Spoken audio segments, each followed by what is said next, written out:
MrBeast, the #1 most subscribed to YouTube channel, and Amazon have been sued by contestants of the MrBeast Games competition show. Why? Well, they're claiming harassment, chronic mistreatment, and more. As reported by Variety magazine, 5 unnamed participants of the show, which reportedly pits 2,000 contestants against each other for a single cash prize of $5 million, and has already had several allegations raised against it in the press, have had a class action lawsuit filed against both MrBeast, real name Jimmy Donaldson, and Amazon over the alleged mistreatment. According to the lawsuit, participants were not paid properly, experienced emotional distress, did not receive uninterrupted meal breaks or rest breaks, and were deprived of medical care, food, sleep, and the necessities of basic hygiene. Female participants were allegedly subject to a hostile work environment, and this lawsuit was filed in the Los Angeles Superior Court on September 16th and seeks class action status on behalf of all affected contestants. It demands that Amazon and MrBeast company pay alleged unpaid wages, expenses, and punitive monetary damages. Beast Games was announced as the biggest reality competition of all time back in March, and looked to turn MrBeast's regular YouTube formula of having strangers compete for grand prizes into a series for Amazon's Prime Video platform. Now, the show has not aired yet, but filming began in mid-July according to news outlets, which reviewed a video from MrBeast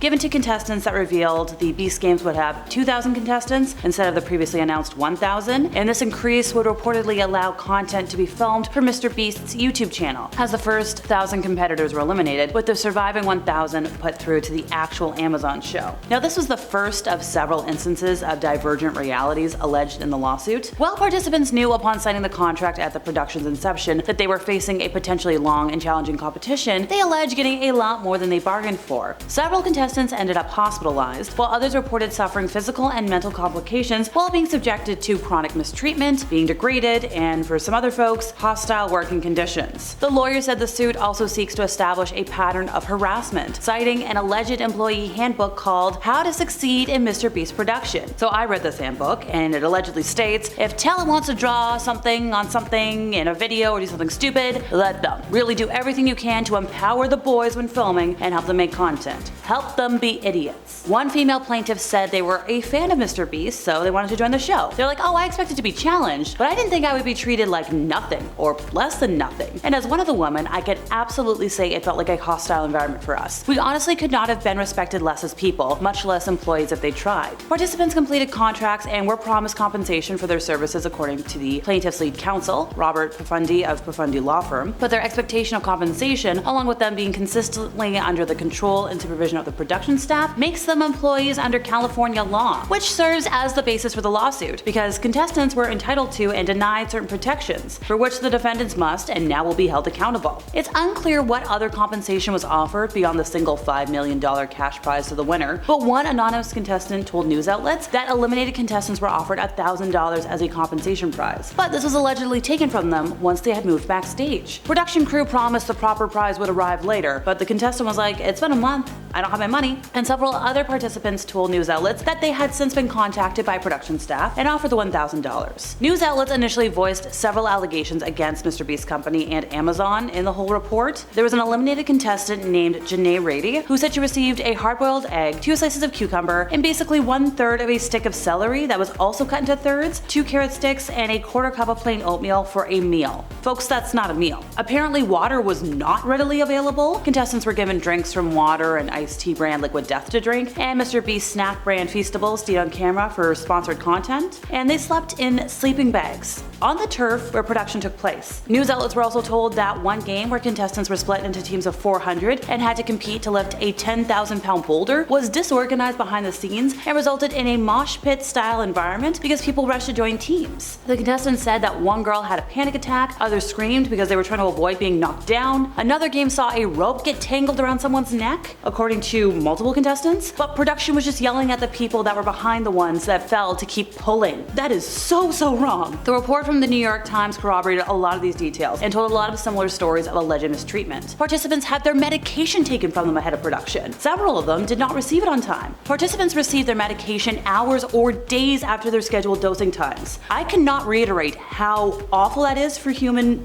beings. On October 13th, YouTuber Rosanna Pansino posted an internal document that was leaked from MrBeast Productions. The 36-page, not a rule book, goes over how Jimmy, the creator of all of this, expects his company to be run time. From detailed looks at analytics to the rules that he wants his videos to follow, the How to Succeed at MrBeast Production Handbook is quite something. I read it, and to quote another commenter I found online, I found it to be incredibly narcissistic drivel, minus some useful information for retention through content creation. Here's a direct quote from the book. I thought it would be useful to try to brain dump as much as I can into this silly little book to give new people, to help them bring up to speed on everything we've learned over the past decade with this channel. That's the introduction, and yes, there are grammatical issues in it. The document describes an intense work environment. Those who are dedicated to MrBeast and his channel are rewarded with a career. Those who can't follow analytics by the second and create the content that, is wanted are not A players, and they aren't ready. Going back to Rosanna Pansino, by the way, she's been very vocal about MrBeast since October of 2023, when she claimed she was edited out of the MrBeast video Extreme $1 Million Hide and Seek.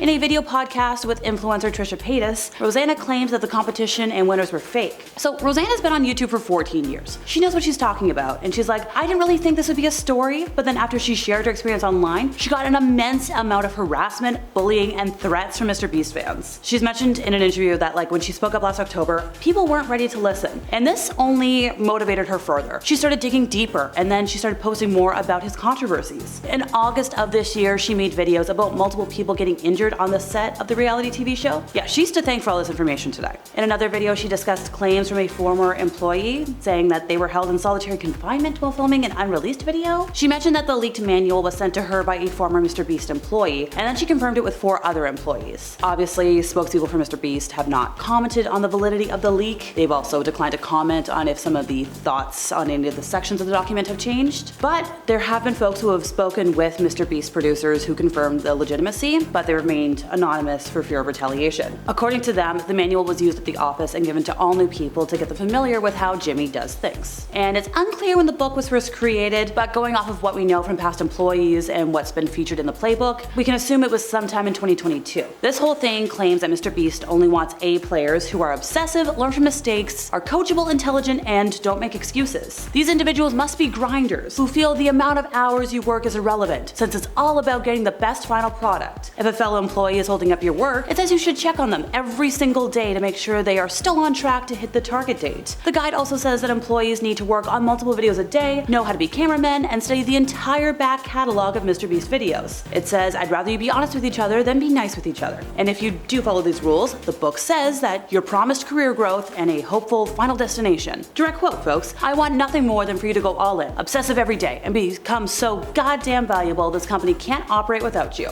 And like I mentioned before, the manual has a lot of typos, so it's kind of hard to read at times. Some sections are more awful than others. No does not mean no was first shown in former employee video Doug Pack 404, and in that section, the book says that when dealing with people outside of MrBeast Productions, never take a no at face value. So for example, if somebody says, hey, you can't film here, the document says that literally doesn't mean bleep. It says you should keep trying so you can get what you need. And towards the end, like I said before, it's okay for the boys to be childish. And that's all that needs to be said, folks. Toodles!